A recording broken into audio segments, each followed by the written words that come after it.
freaking it out. Till the water drowned, the trusty, I was peeping it out. She turned around and was trying to put my dick in the mouth. I let her.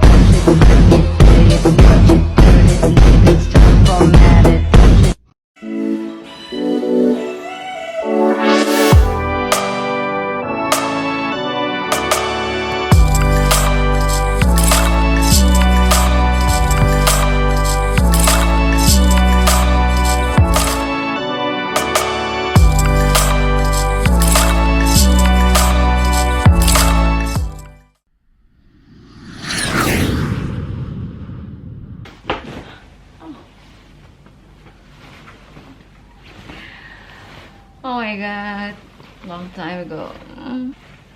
This is black belt. Jadi aku mendapatkan sabuk hitam ini ketika aku berusia 11 tahunan lah ya, 16 ke 17 tahun gitu deh.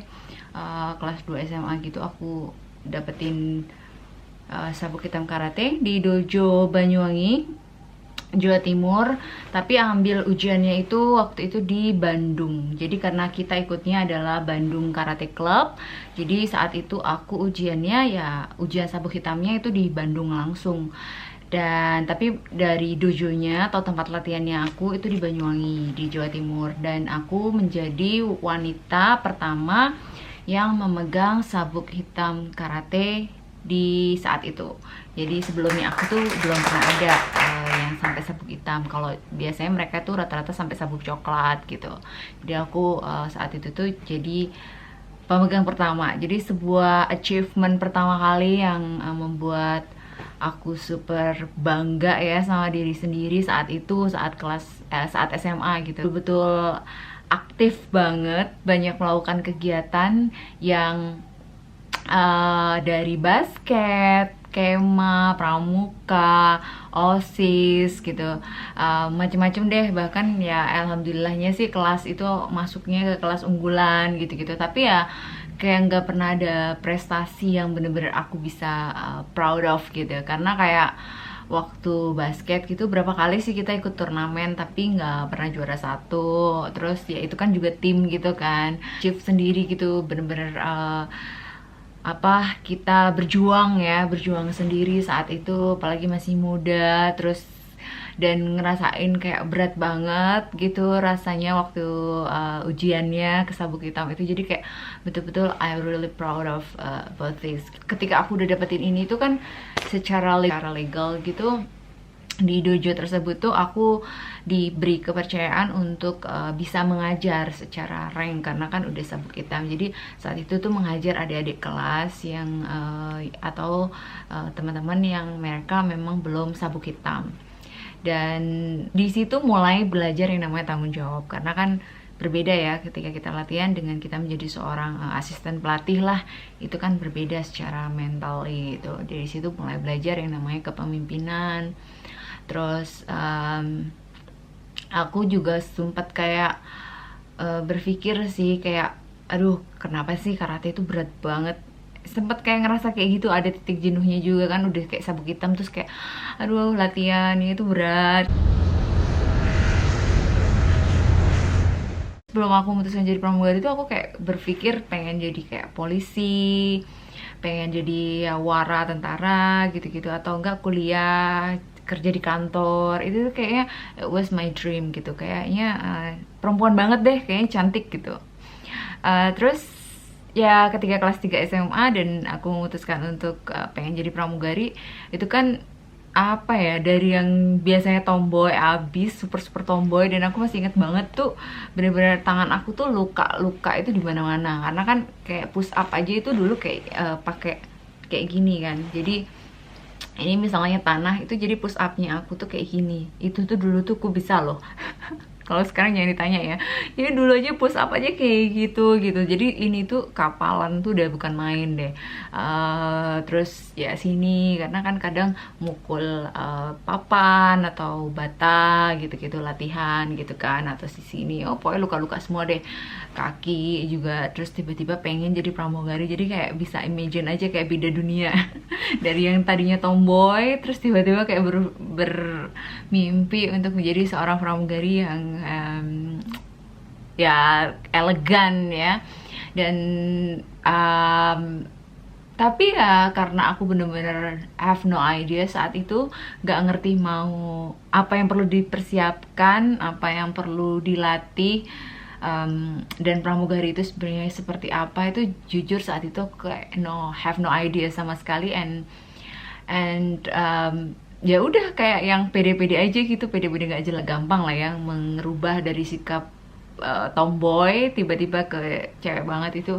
Apalagi aku nggak pernah yang namanya pegang peralatan make up sama sekali, kan nggak pernah sama sekali. Jadi ya bener-bener itu kayak pengalaman banget sih. Terus kenapa tiba-tiba pengen jadi pramugari itu aku udah ceritain sih di bukuku yang ini nih, di bukuku yang Happy Notes ini. Jadi aku ceritain awal mula kenapa tiba-tiba itu aku switch mimpi aku jadi seorang pramugari waktu aku kelas 3 SMA. Di sini aku lebih fokus bahwa buat kalian semuanya yang mengalami kendala seperti aku, dimana aku tuh dulu orang yang super tomboy, yang banyak bekas luka, yang dari kampung, yang nggak ngerti apa-apa gitu, tapi aku bisa mewujudkan mimpi aku gitu. Jadi kalian pun juga sama, kalian pun juga pasti bisa selama kalian memang mau berusaha untuk mewujudkannya. Dan mimpi itu kalau aku bilang itu susah-susah gampang sih. Kalau dibilang gampang munafik banget sih, kayaknya enggak lah ya, karena enggak semudah itu juga aku meraih mimpi aku. Butuh yang namanya kerja keras, tapi yang lebih paling dibutuhkan itu adalah kesabaran dan keyakinan. Kalau misalnya kita kerja keras, misalnya kita udah ngambil pendidikan, kita udah kursus kecantikan atau kursus bahasa Inggris, atau kita ngambil sekolah pramugari misalnya, terus tapi kita nggak yakin dengan diri kita sendiri dan kita nggak sabar dengan yang namanya proses, itu juga akan sama aja, akan zonk gitu. Tapi kalau kita berusaha, kita yakin, dan kita sabar dengan yang namanya proses, insya Allah sih mimpi-mimpi kita pasti akan terwujud. Walaupun mungkin jalannya, kalau orang jalannya mungkin ada yang lurus, kita harus belok-belok dulu, harus muter-muter dulu, tapi one day pasti akan sampai di tempat yang kita tuju. Jadi itu yang aku pelajarin dari dulu, kayak ya nggak gampang memang. Kayak aku dulu ngilangin bekas luka yang dari apa ya, karate apa, itu bisa hilang walaupun kan dulu nggak punya uang ya beli lotion. Sekarang kan banyak tuh lotion penghilang luka gitu ya. Oh, dulu kan mana ada gitu, jadi pakainya ya kayak minyak kelapa lah, minyak zaitun yang alami kayak gitu, atau enggak ya lotion aja gitu, tapi rajin scrub. Dan ya emang harus disabarin. Kita meminta sesuatu, sometimes we ask like why, kenapa sih, kayak why-nya gitu, kayak why we failed, kenapa kita gagal, why we are disappointed, why kita kecewa, why kayak tidak, why-nya itu tidak bertanya tentang introspeksi diri gitu. Kayak yang coba deh dirubah dari yang mempertanyakan kepada Allah ya, kepada Tuhan gitu, kenapa tidak dirubah pola pikirnya, ya Tuhan atau ya Allah, aku gagal dan aku sedih gitu, tapi aku ingin memperbaiki diri aku, tolong bantu aku, tolong beri aku kesempatan lagi. Kenapa tidak berpikir seperti itu? Jadi kegagalan, segala kekecewaan, segala apapun yang pernah kita terima, coba jadikan introspeksi diri, jadikan pembelajaran, jadikan itu sebuah pengalaman yang sangat berarti, lalu fokus ke perbaikan diri. Kalau aku berpikirnya seperti itu sih. Jadi nggak ada orang yang mau gagal, nggak ada orang yang mau kecewa, termasuk ya saya sendiri ya, karena saya many times gitu I felt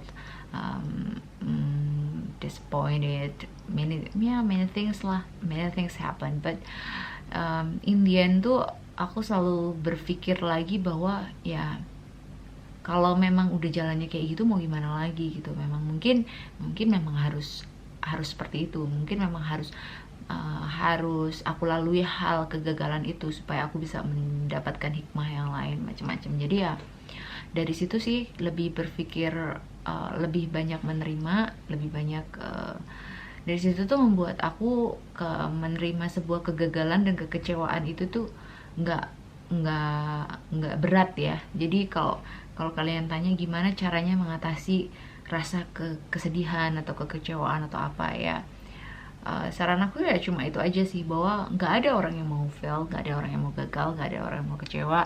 Yang jelas ya bagaimana kitanya kitanya sikap kita dalam menerima itu. Ya kita mau nggak mau kita harus jadi orang yang lebih pasrah kan untuk ini introspeksi dan kemudian memperbaiki diri.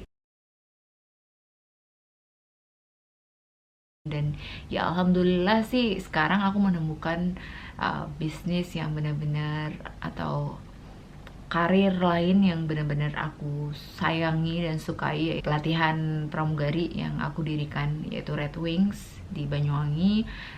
Nah aku benar-benar I've been there di posisi-posisi kalian yang galau, yang bingung mau ngapain, yang bingung mau preparationnya seperti apa, yang mungkin merasa punya banyak kekurangan.